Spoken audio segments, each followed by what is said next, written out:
Pelagius en Pelagianisme. Pelagius was 'n Britse monnik en 'n teoloog wat geleef het so aan die einde van die 300s en aan die begin van die 400s. Pelagius het 'n klomp dinge geleer wat hom in botsing gebring het met die kerk. Onder andere het Pelagius die leer van die kerk rondom erfsonde verwerp. Die leer van die erfsonde wat sê dat ons as mense met die val van Adam en Eva in Genesis 3 so in sonde gedompel is, dat ons as hulle nageslag onsself nie lekker kan losmaak van die sonde nie, en dat ons in onsself ook geneig is tot die sonde. Dat ons in ons menslike natuur gewond is en gekwes is, dat iets in onsself gebreek het, en dat ons daarom nou die hulp van God nodig het om verlos te word. Pelagius het hierdie leer van die erfsonde heeltemal verwerp. Hy het gesê dat elkeen wat gebore word soos 'n skoon lei gebore, sonder enige morele sondes of enige slegte dinge wat aan hulle gekoppel kan word.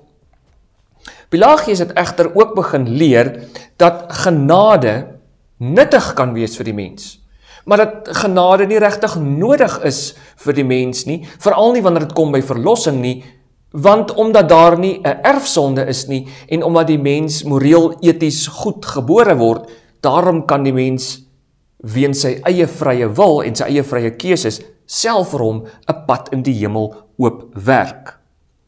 Ook het hy geglo dat doop nie nodig is om ons skoon te was van die erfsonde nie. Maar ek dink die grootste dwaling van Pelagius was toe hy gesê het dat die sterwe van Christus aan die kruis, die offer van Christus aan die kruis, nie regtig 'n offer was ter wille van ons verlossing nie, sodat ons verlos kan word en verenig kan word met die goddelike natuur nie. Maar dat die offer van Christus eintlik maar net 'n mooi voorbeeld was, wat God in Christus aan ons gestel het, van hoe om 'n goeie lewe te lei as 'n Christen. Met ander woorde, om myself nou ook op te offer vir ander mense en vir God, en daardeur dan self in die hemel te kan inkom. Maar hierdie leerstellings van Pelagius het hom inderdaad dan in botsing gebring met die kerk, veral onder leiding van Sint Augustinus. Die kerk het dan by verskillende synodes en konsilies die leerstellings van Pelagius heeltemal verwerp. Onder andere was dit by die synodes van Karthago en die konsilie van Efese in die jaar 431 spesifiek, waar Pelagianisme verwerp is. Semi-Pelagianisme is uiteindelik verwerp by die konsilie van Oranje in die jaar 529 na Christus.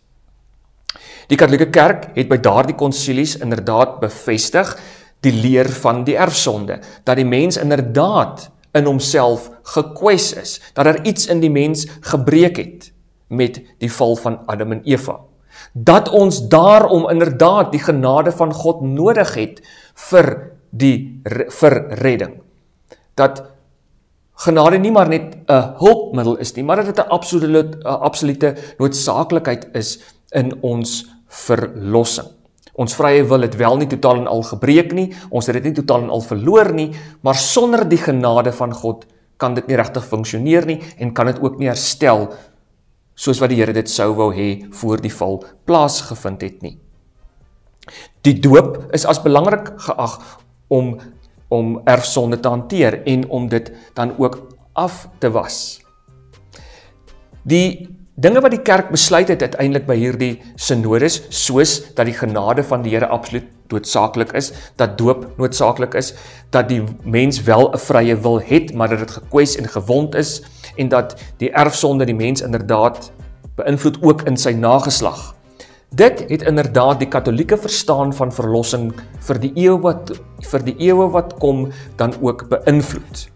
Dit het die manier van hoe ons as Katolieke kyk na verlossing gevorm as 'n samewerking tussen God en die mens. 'n Samewerking tussen God en die mens. Nie iets waar die vrye wil en die genade van God in botsing met mekaar is nie, maar 'n samewerking. En alhoewel 'n samewerking is dit net moontlik op grond van die genade van God, en die genade van God wat altyd vooraf gaan en altyd eerste kom.